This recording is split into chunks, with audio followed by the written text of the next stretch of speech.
Blessings, everyone. So I have a few words today, and it's not coming from one specific verse, even though I did go over a few of these verses, but I want you to go back and read the entire Deuteronomy 15, 1 through 11, because my spiritual leader sent this to me the other day, and I'm just now getting a chance to sit down and read over it, and it's speaking about what the Lord is requiring of us to do before we enter into the promised land. So there is a lot of us right now that are waiting for the Lord to shift us into the promised land that He has for us. And the Lord is testing a lot of us right now in this season. And a lot of people are either walking in obedience or they are being disobedient. But it's all a test, right? So we know that the Lord requires us to give. The Lord loves a cheerful giver. And the Lord does not want us to give and expect anything in return, right? Even though when we do give, the Lord does multiply what we have given. But it's all about trusting and having faith that, the Lord will make sure that you are taken care of. So I know right now the Lord has me in a season where I am also giving as I receive.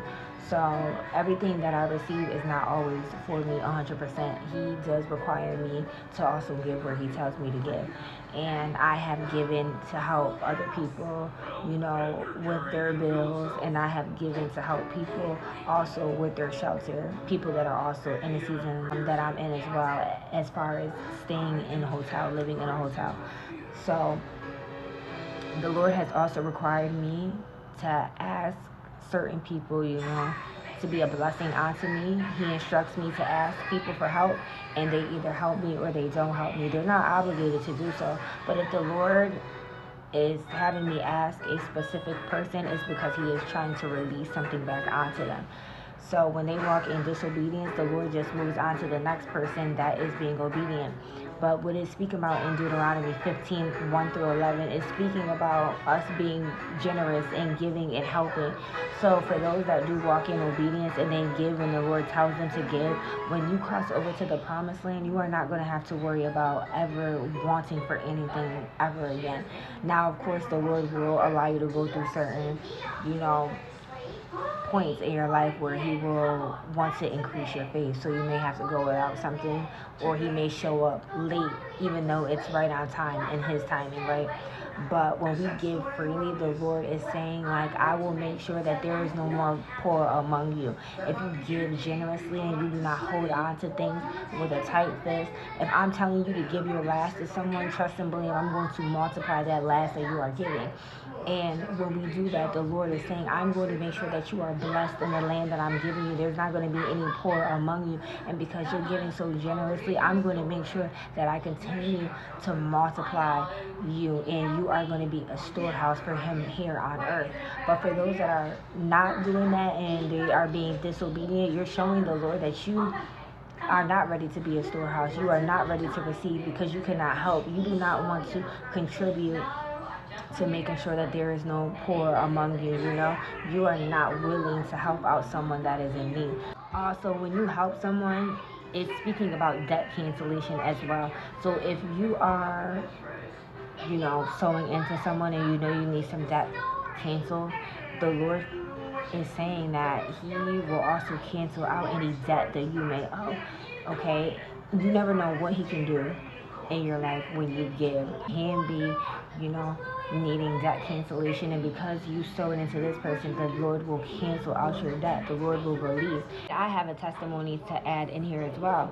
The Lord had told me to sow $200 into my spiritual leader, into her ministry, and literally the next day after, the Lord had canceled $10,000 worth of debt that was on my credit report. Okay, it was stopping me from doing so much. I did not owe that apartment complex $10,000, and the Lord seen that and He heard that. He told me not to do anything, not to pay for any, debt consolidation programs or advisors, that He would take care of it. And literally, I walked in obedience. I sold that $200 seed, and He took care of $10,000 worth of debt for me. And also, the Lord will release, that financial breakthrough if you give. It's just like the widow woman when she gave her last to Elijah, or she thought she was giving her last to Elijah, and then after she did, she gave the first of her last. The Lord sent her into overflow. So that also can be a release of a financial breakthrough when you decide to give and be obedient when the Lord is telling you to do so. So make sure you just go back and you read Deuteronomy 15, 1 through 11, because it speaks about the generosity and him testing you, which is also going to push you into that promise land. He wants to see what you're going to do. It's all a test.